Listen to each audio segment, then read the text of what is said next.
Hello everyone, this is Azraelis and we're back again. Today we're going to be doing some more crypto chat. I'm going to be talking a little bit more about some macroeconomic issues that are going on in the world today. Why? Because that's really the core of the problem. Uh, Centralization is a huge issue in our world. It's more than just something that's a crypto centric thing. Really, at the core, we all need to be a little bit more mindful about centralization. In my opinion, Ethereum going proof of stake is a perfect representation of that. It's going to have a lot of issues going ahead and increasing in its value because of that. The fact that, well, and to be honest, the SEC and the CFTC here in the United States should be very concerned with the fact that they've sacrificed most of uh, their functional capabilities of being a decentralized currency because they're really not anymore. Um, we're having a lot of issues out here in the world. The reason I wanted to make this video is because someone came and was kind of complaining to me because apparently they bought some ETC, and they were expecting it to appreciate in value. Not sure how they came to that conclusion because I don't give financial advice, and also I don't uh, I never at any point said anything other than all cryptos are going to go the way of the birds once the Ethereum proof of stake happens. Everything went bad, just like I said it was going to. Every single thing out here. Uh, it's all not doing too well right now. But it's not just the proof of stake merge that made that happen. What's actually going on is a combination of both the hash rate coming off of Ethereum as well as macroeconomic issues. Like I said, just a sec, let me take a drink. So, there's a war going on. There's uh, supply chain issues. There's all sorts of things like that. But we all know that that has a negative impact on willingness to invest. Okay. What I really want to point out here is what we can learn from crypto here. The reason the EU is having issues with its gas is because their demand for gas was too centralized in one place, i.e., Russia. If they had been obtaining their gas from multiple different sources, they wouldn't be having as much of an issue now, would they? If here in the United States, we were getting our oil from many more places other than the Middle East, in other words, producing our own, or buying it from South America, or places like that, if there was still a competitive edge going on the pricing of said materials, we wouldn't be having so much of an issue now, would we? TSMC, Taiwan, wouldn't be so much of a strategic asset to China now, would it? If they weren't one of the largest producers of chips in the world. Now, would they?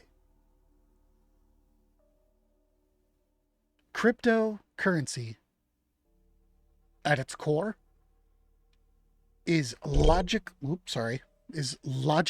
minded people trying to do something correctly as opposed to it being exploitative.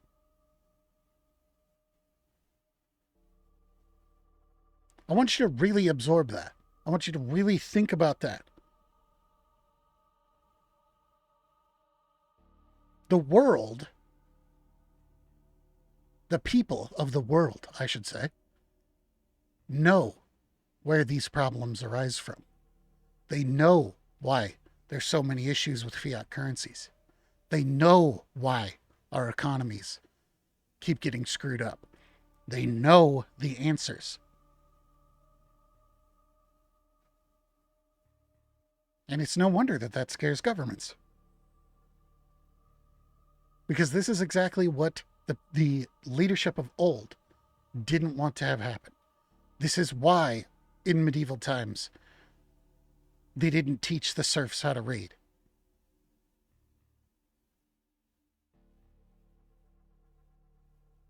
Keep that in mind as you move forward, just in general.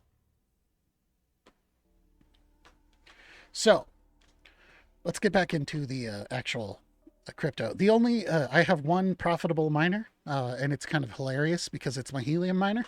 Uh, it's because this thing takes so little power to run that it actually is making money, which is funny because my Raven coin miner, or my mining rig, is just burning money right now.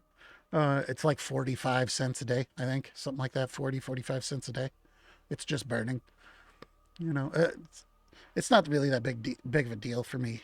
But what we're doing, I'll say it again, what we're doing is we are speculative mining. Every single person who is in the crypto space right now who is a miner is speculative mining. People respect mining Ergo. Ergo obviously is struggling really hard to handle the amount of hash rate that moved over to it. ETC, it's not struggling as bad, but you're not going to profit very much, if any, mining Ethereum Classic. We all knew this was going to happen. If you've been following me, watching my crypto chats, you knew that this was going to happen. Everything was going to go wackadoodle. But it's even more so because we're at a combination of both the Ethereum proof of stake merge, which was a terrible idea, and the macroeconomic issues in our world. I think the most frustrating part about all of this, I think what people should be frustrated about, instead of frustrated at people, instead of making bad decisions, that you blame someone on YouTube for talking about, they should be upset about the fact that humans already know how to make these kinds of things work. They know how to have a healthy economy. They know how to do these things. And it involves production. It involves being a productive people. It involves keeping a lockdown on some imports, and also keeping a lockdown on exports. Like, I could go into this and I could talk about this for hours, but I'm not going to. Because that would be boring. The core of what I want you to understand is that we know how to do this, and it's actively pushed back against. And I can even tell you who is doing that. It's the people, it's the exploiters. It's the people who are exploiting a broken system to go ahead and allow themselves to appreciate money.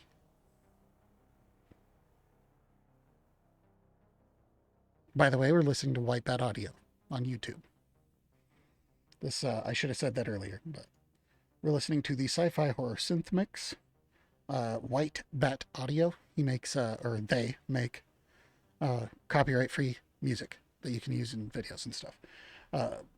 Not really an advertisement. It's just because I don't make money on it, but neither do they. So go show them some love.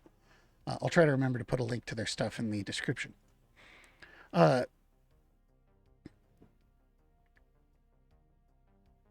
So to wrap this video up so that I'm not just waffling on for hours, I want to go ahead and I want to tell you this. You go and you watch Red Panda Mining. That guy, he was mining Ethereum before the DeFi summer. He was mining Ethereum before January, February of 2021. So he was mining Ethereum when Ethereum really wasn't the thing to do. Before it was making a bunch of money for everybody. And he came out on top. Keep that in mind in this cycle. Nothing I tell you is financial advice, but keep that in mind. There's a reason I'm still mining Ravencoin. There's a reason I'm still holding Ethereum Classic.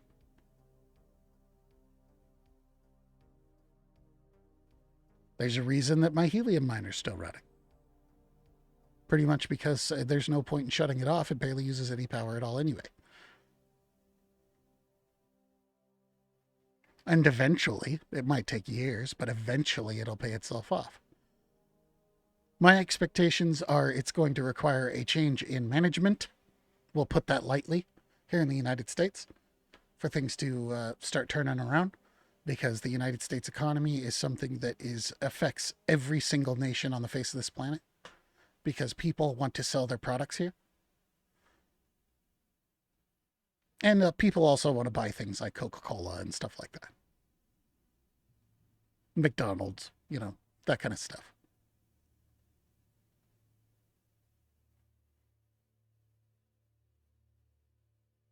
So my guess is a couple of years that we're going to be in the thick of it like this. Once again, not financial advice, but I'm just going to keep mining as long as I can. As long as I can mine, I'm going to mine,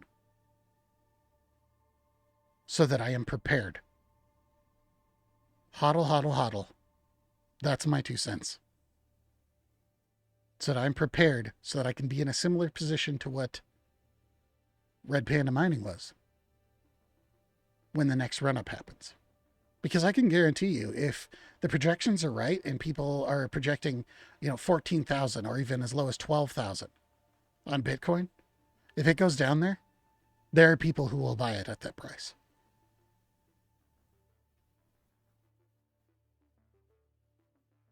Could you imagine what Ethereum's going to be worth if Bitcoin goes that far down?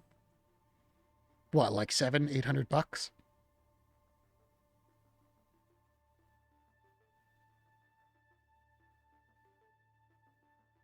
I'm just going to keep mining.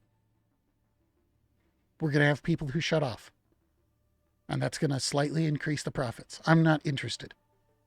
I don't go to what to mine anymore and look for what's most profitable. I just mine. There's reasons I don't want to mine Flux anymore, and that's because I don't like middlemen.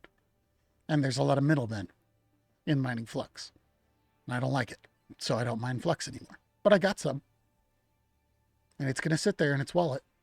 I got random stuff like Expanse. I got Expanse. There's some Expanse in there. It's sitting in a wallet. And that's what I'm going to keep doing. So, that's what I'm going to do. Let me know what you're going to do in the comment section below. Peace out, everybody. I'm Azraelis. If you want to help out the channel, I obviously don't make money mining. I don't make money on YouTube, and I don't make money on Twitch. So if you want to help out the channel, you can hit up my donation links in the description below. And I'll see you on the next one. Peace.